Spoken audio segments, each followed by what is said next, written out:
कि उसमें उन्हें सिद्धि प्राप्त होगी, और सिद्धि प्राप्त होगी उसका लक्षण ही है कि 24 के चुनाव में 410 सीट उनको प्राप्त होगी, जो अभी तक के रिकॉर्ड में सबसे आगे रहा है। राजीव गांधी को 404 प्राप्त हुई थी, इनको 410 सीट प्राप्त होगी, इसमें तनिक दो राय नहीं है। यह ऐसा अयोध्या जी के भूमि में जन्म लेने के नाते मुझे इस प्रकार की प्रेरणा हो रही है कि 410 सीट इस बार भारतीय जनता पार्टी को प्राप्त होगी, जिसने राम जी के मंदिर निर्माण में महती भूमिका अदा की है।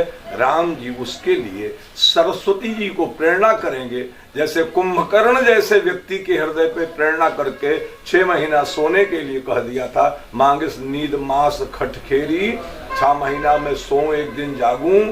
अहंकार था उसके अंदर, अहंकार को सोना चाहिए, अहंकार को जागृत नहीं रहना चाहिए। जागृत अहंकार लोगों को हानि पहुंचाता है, इसलिए जितने अहंकारी नेता हैं इनको सुसुप्त करने का समय आ गया है। माँ सरस्वती निश्चित रूप से सबके हृदय में बैठ करके जागृत करके सबको माननीय मोदी जी की तरफ आकर्षित करेंगी, इसमें तनिक दो राय नहीं है। मोदी जी का राज्य राम जी के राज्य से थोड़ा मिलता जुलता राज्य है। मर्यादा पुरुषोत्तम प्रभु श्री राम जी ने जब राजगद्दी पर आकर के गद्दी धारण करी थी, तब एक पहला काम किया था, उन्होंने एक मीटिंग की थी, जनसभा की थी, और जनसभा में सबको कहा था, अब गृह जाओ सखा सब भजे मोहि दृढ़ नेम, सदा सर्वगत सर्वहित जान करो अति प्रेम। शायद यही बात 2014 में जब मोदी जी पहली बार प्रधानमंत्री का शपथ लिए थे, तो आप पत्रकार जी आपको याद होगा, उन्होंने भी यही कहा था कि सबका साथ सबका विकास। अब अपने अपने घर जाइए, क्षेत्र में जाइए, और सबका साथ सबका विकास इस फार्मूले के साथ देश को आगे बढ़ाइए। शायद मोदी जी के जो फार्मूले हैं वो राम जी के फार्मूले से मिलते जुलते फार्मूले हैं। दूसरा, भरत जी को जब खड़ाऊं दिया था तो भरत जी ने कहा था कि मैं राजगद्दी कैसे करूंगा, मुझे राज चलाना नहीं आता। तब भरत जी को प्रभु श्री राम जी ने अपने मुखारबिंद से कहा था कि जा रहे हो तो इतना बात ध्यान रखना कि तुम मुनि मातो सचिव सिख मानी, तुम मुनि मातु सचिव सिख मानी, पाले उपभूमि प्रजा राजधानी। जब तुम्हें सीमाओं के बारे में चिंतन करना होगा तब किसी ऋषि मुनि के साथ बैठकर चिंतन करना। जब प्रजा का पेट कैसे भरेगा इस पर चिंतन करना होगा तो अपनी माँ के पास बैठकर चिंतन करना। लेकिन जब देश की समस्याओं पर कोई चिंतन करना होगा तो सचिवालय में बैठकर कैबिनेट मंत्रियों के साथ चिंतन करना, समाज के परिवार के लोगों के साथ बैठकर चिंतन नहीं करना। तो माननीय मोदी जी जब से सत्ता में आए तब से परिवार के साथ बैठ करके कुछ समस्या का समाधान नहीं करते।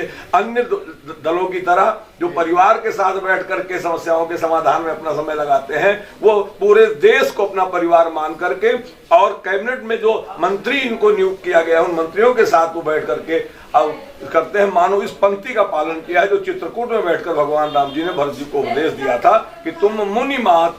सबसे पहले आपको ध्यान होगा पत्रकार जी, जब उन्होंने शपथ लिया तब जहाज से उड़कर सबसे पहले उस महात्मा के पास गए कलकत्ता, जिस महात्मा ने कहा था नरेंद्र मोदी अभी तुम्हारी बहुत जरूरत है, तुम्हें सन्यासी बनने की जरूरत नहीं है।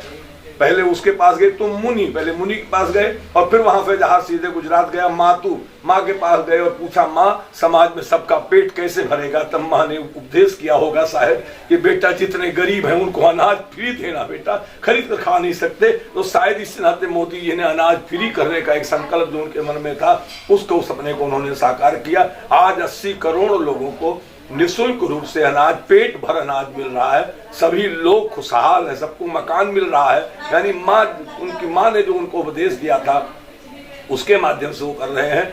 और सचिवों के माध्यम से बैठ करके देश में अच्छा शासन कैसे चले, ऐसे राज्य का संचालन कैसे हो, इस पर उनका ध्यान केंद्रित है। इसलिए निश्चित रूप से सरकार उन्हीं की बननी चाहिए, ऐसा संतों का अपना विचार है, बाकी मर्जी ठाकुर जी की। लेकिन पक्का है कि जब राम जी अनुकूल है तो सरस्वती सबके हृदय में बैठ करके और मोदी जी के लिए मतदान कुंभकर्ण की भांति जरूर कराएंगे। जैसे अंतिम समय में कुंभकर्ण ने अपना निर्णय बदल दिया था, ऐसे सब लोग अपना निर्णय बदलेंगे और अंततः सबके मुख से आवाज निकलेगी कि हम अपना मताधिकार अपने परिवार के सदस्य मोदी को देंगे।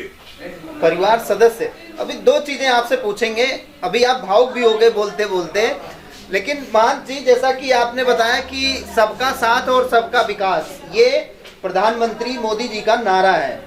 तो लेकिन जैसे कि विपक्ष लोग कहते भी हैं ये चीज कि सबका साथ सबका विकास ये केवल जुमला है, लेकिन कहीं ना कहीं उनको अपना खुद का अपना साथ और अपने लोगों का सिर्फ विकास यही उनको पता है, और एक जाति विशेष को वो टारगेट करके हर एक फैसला ले रहे हैं। हमने आपको निवेदन किया ना, कुछ तथाकथित दल हैं जो अपने परिवार के साथ बैठकर मीटिंग करते हैं और समस्या का समाधान करते हैं, उनको कैबिनेट से कोई लेना देना नहीं है।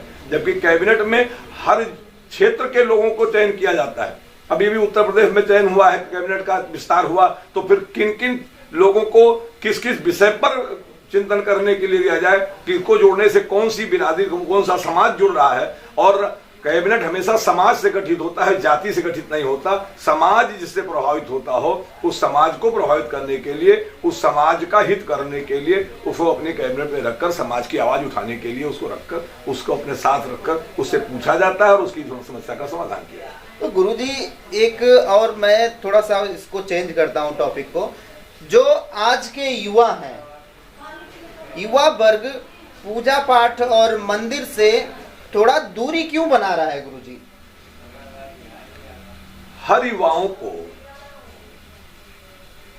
उसको चंदन लगाने में दिक्कत होती है, चोटियां रखने में दिक्कत होती है, मंदिर जाने में इसका उत्तर खोजना चाहते हैं जी पत्रकार जी, तो आप अयोध्या चले जाइए और अयोध्या में इतना बड़ा बच्चा से लेकर बूढ़े तक जो भी अयोध्या जा रहे हैं, सभी पूरे चेहरे पर चंदन लगवाने में खुशी अनुभूत कर रहे हैं। माथे की बात छोड़ दीजिए। इसलिए ऐसा नहीं है कि देश के अंदर अब परिवर्तन नहीं हो रहा है, सभी लोग माथे पर चंदन लगाना चाहेंगे, सभी लोग माथे पर चंदन लगाना शुरू कर चुके हैं। जैसे मुसलमान भाई टोपी लगाने में गर्व की अनुभूति करते हैं, ऐसे वो दिन आ गया है जब हिंदू समाज का व्यक्ति निश्चित रूप से अपने माथे पर चंदन लगाकर गर्व की अनुभूति करेगा। कर नहीं रहा है, करेगा। हाँ। तो महंत जी, कुछ जो नवयुवक बच्चे हैं या जो हम कह रहे हैं कि कुछ भटकाव के रास्ते पर आ गए, उनको कुछ सीख देना चाह रहे हैं आप? मैं निवेदन करूंगा कि मर्यादा पुरुषोत्तम प्रभु श्री राम जी के पिताजी जिस समय राम जी 11 वर्ष 353 दिन के हुए, उसी दिन अपने पुत्र को महाराज दशरथ जी ने बुलाया दूसरे महले पर खड़े होकर के, बेटा खेल बाद में कर लेना, आ जाओ भोजन कर लो। भोजन करत बुलावत राजा, नहीं आवत तजी बाल समाजा। अपने मित्रों को छोड़कर राम जी नहीं आए तो महाराज को चिंता हो गई और चिंतित महाराज ने गुरु जी से जाकर विनती करी, गुरु जी आज मैंने राम को बुलाया और राम नहीं आए, अब आप राम को अपने अधीन करो। तो एक दिन बाद उनका जगोबीत संस्कार करके और गुरुजी ने अपने पास उनको रख लिया पढ़ाने के लिए, और थोड़े ही दिन के अंदर अल्पकाल विद्या सब आई। ऐसी सुंदर विद्या आई कि राम जी जब लौट कर वापस आए गुरुकुल से, गुरुजी के आश्रम से, तब उनका संस्कार बदल गया। फिर वो रोज का नियम बन गया, प्रातः काल उठी के रघुनाथा, प्रातः काल उठ के रघुनाथ, मातु पिता गुरु नाम ही माथा, आय सुमांगी करही पुर काजा, देख चरित हर सही मन राजा। मैं तो नौजवानों को निवेदन करूंगा कि देखो, भरत जी का मंदिर कहीं नहीं बना, लक्ष्मण जी का अकेला मंदिर कहीं नहीं बना, शत्रुघ्न जी का अकेला मंदिर कहीं नहीं बना। एक ही पिता के पुत्र हैं, एक ही अनाज खाते थे, एक ही फीस भरते थे, एक ही गुरु के पास शिक्षा लेते थे, लेकिन जो गुण राम जी में आया वो तीनों में नहीं आ पाया। देश के सभी नौजवानों में एक ही गुण आया ऐसा तो नहीं हो सकता, लेकिन हम सभी नौजवानों से अपेक्षा करेंगे कि तुम राम बनने की कोशिश करो। राम बनने की कोशिश का तात्पर्य क्या है? राम जी का जो गुण था, यद्यपि वो सब जानते थे कि वेद पुराण तो उनकी श्वास से निकला है, जाकि सहज श्वास उच्चारी, लेकिन वो गुरु के द्वार जब पढ़ने गए तब वहां लिखा हुआ है कि वेद पुराण सुनहि मन लाए, वेद पुराण सुनहि मन लाई, इतना बढ़िया सुनते थे मन लगाकर कि लौट कर आते थे, अपने भाइयों से पूछते कुछ समझ में आया तुमको, जब वो कहते थे नहीं समझ में आया तो समझा समझा के अपने तीनों भाइयों को बताते थे। आप कहानी अनुजन समुझाई, तीनों भाइयों को पढ़ाने लायक पढ़ कर आते थे। हम सभी बच्चों से ये अपेक्षा करेंगे, नौजवानों से अपेक्षा करेंगे कि सभी राम जी की तरह गुरु के द्वार जाकर पढ़ाई करें, तो भरत शत्रुघ्न और लक्ष्मण की तरह न करें। ये नाते राम जी का भव्य मंदिर पूरी दुनिया में बन रहा है, लेकिन भरत का मंदिर नहीं है, शत्रुघ्न का मंदिर नहीं है, लक्ष्मण का मंदिर नहीं है। हाँ, उनके साथ इन सबको सम्मान मिल रहा है। तो मैं निवेदन करूंगा नौजवानों से कि राम बनने की कोशिश करो, राम जी की तरह गुरु के वचनों को सुनने की कोशिश करो। निश्चित रूप से देश के अंदर यदि सभी बच्चे राम जी की तरह सुनना शुरू कर देंगे तो राम राज्य लाने में तनिक भी देर नहीं होगा, घर घर में राम राज्य होगा। लोग कहते हैं राम राज्य की विशेषता क्या है, तो राम राज्य की विशेषता यह है कि राम जी के राज्य में सभी लोग परस्पर प्रेम करते थे। घर में परस्पर प्रेम हो, हम पूछते रहते हैं लोगों से कि आप हाथ उठा के बताइए क्या आप चाहते हैं आपके घर में 4 बच्चे हों, चारों आपस में झगड़ा करें, तो लोग हाथ नहीं उठाते।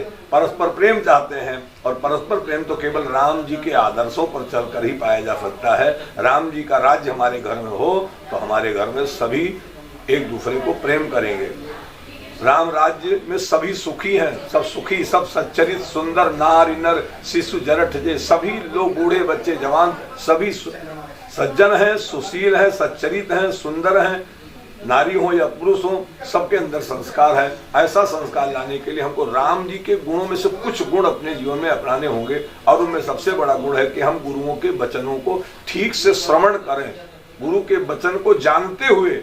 आप सबको पता है कि राम का जन्म अयोध्या जी में हुआ था, विवाह जनकपुर में हुआ था, शादी उनकी और लड़ाई रावण से हुई थी। यह जानते हुए भी राम जी के गुणानुवाद को सुनेंगे आप तो राम जी के आदर्श पर आप चलेंगे। वेद पुराण सुनहि मन लाई, यद्यपि प्रभु जानत सब बात आई, यद्यपि उनको सब मालूम है, लेकिन यही संसार का सत्य है कि हम पुत्र हैं, हम शिष्य हैं, तो हम गुरु के वचन को ठीक से सुने, तभी हमारे जीवन में कल्याण हो। तो जैसा कि अभी आप लोग सुन रहे थे महंत जी को, अवधेश जी महाराज नाम है इनका, और जो नवयुवक इस वीडियो को देखेंगे उनको ये जरूर समझना चाहिए कि हमारे जो ये ग्रंथ हैं, जो हमारे ये पुराण हैं, उनमें क्या चीज आपको मिल सकती है। जैसा कि आप लोगों ने सुना, महात्मा जी ने एक एक बातों के लिए एक एक दोहा कह के आप लोगों को समझाया है। तो आप इससे अंदाजा लगा सकते हैं कि आप कुछ भी बोलेंगे, कुछ भी सोचेंगे और कुछ भी करेंगे, उसका हमारे पुराणों में, हमारे ग्रंथों में पहले से ही बाकायदा लिखित और अनुवादित है। जैसा कि आज जितने भी टाइम आप लोग ये इंटरव्यू देख रहे हैं, उसमें किसी भी बात को लेके महाराज जी ने, अवधेश महाराज जी ने हर एक बातों के लिए एक दोहा उसमें कह के आप लोगों को सुना दिया। तो आप सोच सकते हैं कि इतनी ही बातों में अगर मान जी ने ऐसा किया है, तो आप पूरे रामचरितमानस को अगर पढ़ेंगे और उसमें से कुछ चीजें भी अगर अपने जीवन में उतार पाए तो बहुत बड़ी चीज आप हासिल कर लेंगे। फिलहाल अभी आप लोग देख रहे थे रिपब्लिक न्यूज टीवी, मैं अमरमणि मिश्रा।